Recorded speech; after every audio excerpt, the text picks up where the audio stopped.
The three men from Honan didn't go to Beijing planning to throw paint-filled eggs at Mao's portrait. They went to join the students to show solidarity. After 5 nights in the capital and martial law is in effect, they're sitting in the square, it's after midnight, and they are despondent because they think that martial law can only come to a most brutal end. But the students, they think, are perhaps naive, thinking that this is a regime that will listen to reason, or maybe that they could wait it out, and if there's a power struggle, maybe it will break their way. So the three of them sit in the square. The moon is waning. They're smoking cigarettes, one after the other, chain smoking. And they say to each other, maybe we should just go home. Go back to Liuyang. And they say, no, that would be a coward's way out. Well, they say, well, what can we three ordinary people do?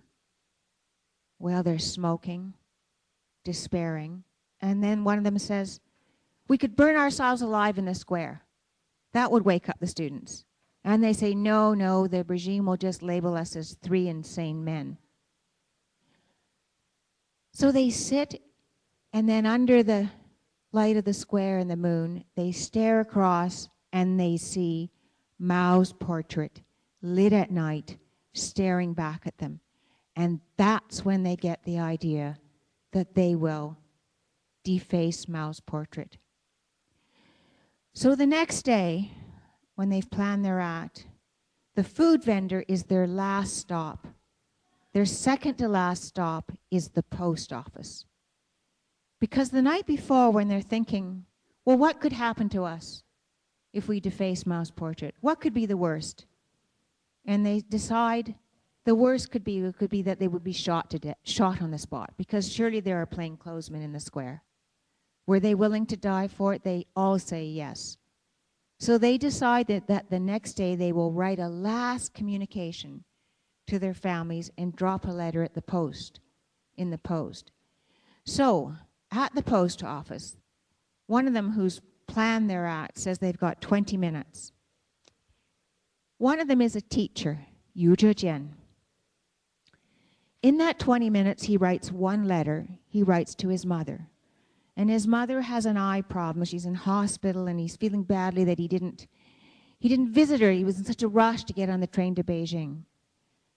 Dear Mama, don't let your heart hurt too much if something happens to me. The second one is an arts editor at the local Liuyang daily newspaper. He's 19. He's already a brilliant calligrapher, a brilliant poet. In 20 minutes, he writes 9 letters. And he ends each of those letters cryptically, quoting something that every Chinese, from child to a grandparent, knows. He ends his letter by saying, I'm going to learn from the emperor and the assassin. The assassin being a man 2,500 years ago who failed to kill the man who went on to become China's first emperor.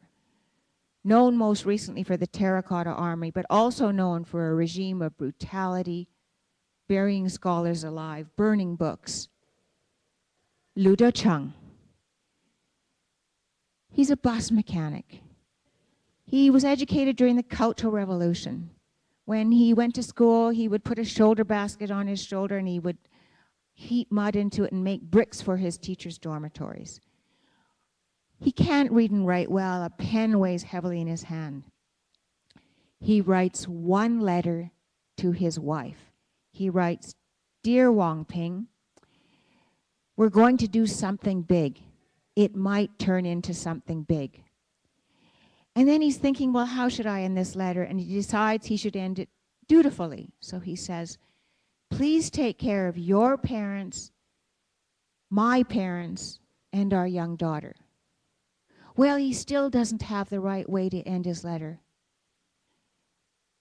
And finally he writes, Dear Wang Ping, I love you, your Lu Gao. acting and asserting his right to love, his most basic human instinct, his most basic human right. Well, a few hours later, the students have turned the 3 men over to police. The police are looking for evidence of them as counter-revolutionaries. None of those letters reached their destination. So I'll conclude my reading there. Thank you very much.